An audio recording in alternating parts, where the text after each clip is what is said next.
Okay, So keep going. So I was saying, like, my parents, like, they protested, right?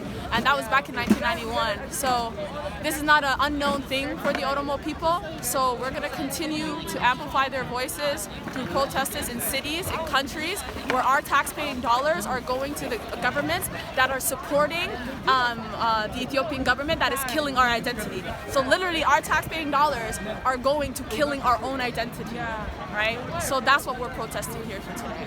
That's why that acronym, all Black Lives Matter, is so 100%. all African peoples, all Ethiopian peoples, Yes. of all the different nationalities matter. Yes, so an injustice anywhere is an injustice for all, right? Fantastic. So we are Black, we're Cushitic, right?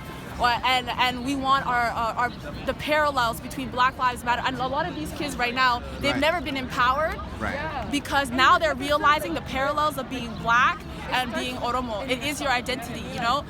The true meaning of self-actualization is to know your roots, Right. And we are Oromo. But time and time again, the Ethiopian government has said, no, you're not Oromo. You know, you're Ethiopian, or you have to speak this language. Stop speaking your language, right? Right. Absolutely not.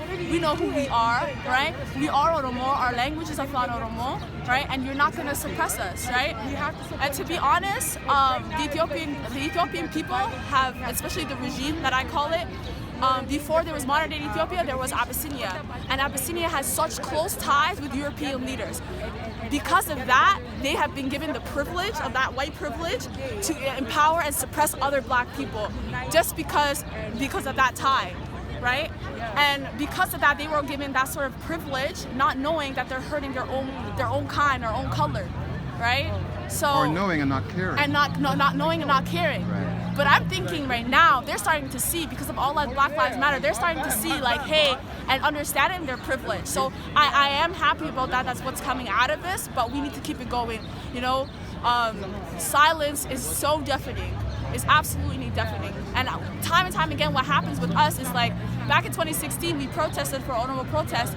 They gave us like a kind of backhand, like, here, you got a Oromo prime minister who did nothing for us, by the way, right? And then we kind of quiet down while they're, you know, behind the doors doing a whole bunch of injustice behind us. So what I'm trying to encourage all Oromos, that we need to keep this fight going and going and going until we actually rule ourselves, actually have the power and freedom to rule ourselves, right? We are Oromo, we are Oromo, we are Oromo. So yeah. I love it. What's your name? My name is Lummi. Fantastic. Thank you so much for letting me interview you. No problem. On my media platforms, I'm either Cloglo on Instagram, CLOGLO. Hold on, let me find you on Instagram right now. And I'm just like a person on the street, right? I do this stuff because I like to document what's going on in the world. Yeah, but the thing is, it's not. Like our mission here today is not to educate and come together as a community. It's to educate the Toronto people where your taxpaying dollars are going and how it's killing your own, you know, Torontonians. Like, it's hurting us, right? Because we are a community within a community, right? So our I guess purpose of here is to educate the Toronto people and also let the government know you have taxpaying citizens, right, who are not going to stand. Justin Trudeau just left Ethiopia a couple months ago, and I was upset, like, he was praising this Ethiopian government, and I'm like, you have Oromo people here, taxpaying citizens, we pay you, right? However, you're supporting somebody who's killing our own family back home, all our families back home, right? And they're getting killed, they're getting jailed, they're seeing their friends and families die, right? Their leaders jailed, our own singer has been killed, right? And we're not going to stand for that, right? So that's exactly what we're trying to educate here, the Canadian people. Like, hey, we have a voice here too, right? And it's not only that we can't do anything back home. We're going to help all the heavy hands of these Western countries, right? To make them realize, like, hey, yes, everything's going on back home. We can't protest back home, right? But we can make a difference where the dollars are going, you know? And also, you know, because I'm a believer that the same way that the rest of us rally around what happens in America, because we're in Canada, right? Yeah. We still rallied around, everybody international is rallying around what happened in America. Let's also rally around what's happening everywhere in the African diaspora. Yes, right? 100%. Because shouldn't all our Black lives matter? Why does it seem like we make a lot of noise when it happens in America? And so then everybody, you know, fights to do something in America. No question it can also create shifts globally. However, I don't know that historically we've seen that happen, so it's more power to you to bring that attention that, other black lives are also being damaged Yes. worldwide, globally, that everybody should pay attention to, including us here in Canada. Yes, Right? and the Black Lives Matter protests, I don't think people realize how much is affected back home in Africa too, because when they see like Americans and whatnot protesting and destroying statues of their oppressor, back home right now in Ethiopia, they took down a statue of their oppressor. They learned from the Black Lives Matter protests here, right? So it's empowering what the black people are doing here for the African people back home, especially in Ethiopia, and for the Oromo people. They learned from the Black Lives Matter protests here. They went and did the same thing. They took down the statue of their oppressor, right?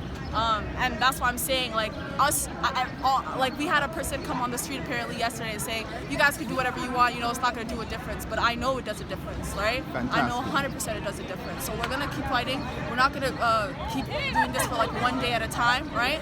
We're going to amplify their voices back home for our brothers and sisters back home and let the government know, like, we're not standing for our taxpaying dollars going to kill our own identity, right? Not only our people, we're literally fighting for our identity. So time and time again, we've been told, you are Ethiopian, forget about Oromo, you're dividing us. Literally, us saying that we're Oromo is looked at as a sort of a division, right? That's a suppressive thing to say, right? And because of that, our identities time and time getting lost in the sauce, in a sense. So I actually have to go, but what's your Instagram? Cloglo, CLOGLO. And I'm the one that comes up. I'm the only one. Yeah, that's me. Awesome. It takes me a while to post, but once I post, I'll link you. I'll make sure. Got it. All Thank you right? very much. Thank you for talking to me. No problem. And good luck with all the activism and organizing. Thank you.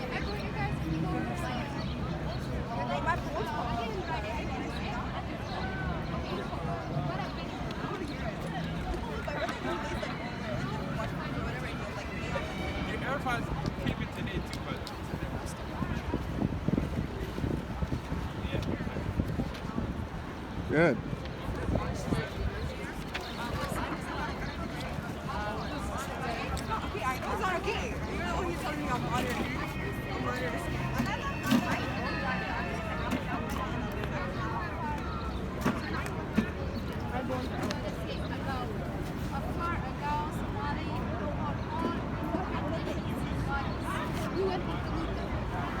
Today, if we include them, if we put our sign up, tomorrow they're gonna join us. Yeah, we should like, you know, motivate them to, you know, face what we're facing. You know what I mean? So, like road workers, feel free, right?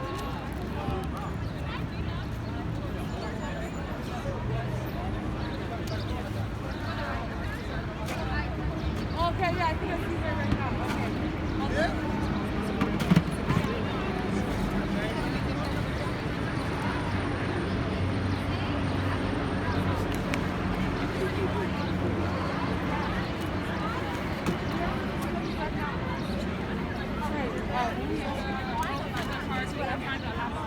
Oh yeah, it's in my bag.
And I see your shirts.